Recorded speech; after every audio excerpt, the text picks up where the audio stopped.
Ledri Vula është një nga emrat më të njohur të muzikës, i cili ka ditur gjithmonë të forcojë pozitat në tregun artistik. Përpos muzikës, ajo që ka shkaktuar gjithmonë kurreshtje për ndjekësit e tij në rrjetet sociale është jeta private e këngëtarit. Nëse Ledri ka patur sukses në muzikë, nuk mund të themi të njëjtën gjë për jetën private të këngëtarit. Pas ndërmarrjes me bashkëshorten Sara Hoxha, ai u pa në krah të Xhensila Myrtezait, por edhe kjo dashuri e zjarrt u shua pas një viti.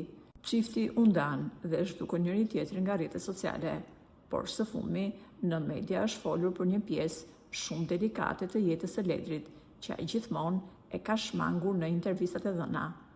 Në ndritat e fuqishme të skenës dhe mes bliceve të aparatëve, ai gjithmonë ka rrezatuar siguri të plotë, por nëse e shikon me vëmendje, diçka po ndryshon në trupin e reperit.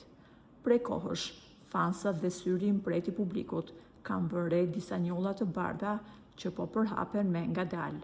Pyetjet nisën të vërshonin në rrjetet sociale se çfarë po ndodh me artistin. A fshihet pas kësaj një dramë e madhe shëndetësore? E vërteta është sa dramatike aq edhe prekse. Reperi po përballet me vitiligon, një çrregullim kronik dhe i mistershëm i organizmit, ku trupi fillon të sulmojë veten duke shkatruar melaninën, pigmentin që i jep ngjyrë lëkurës. Mjekët shprehen se nuk ka shërim përfundimtar për këtë sëmundje, që do të thotë se nuk ekziston një ilaç që të zhduk plotësisht këtë sëmundje.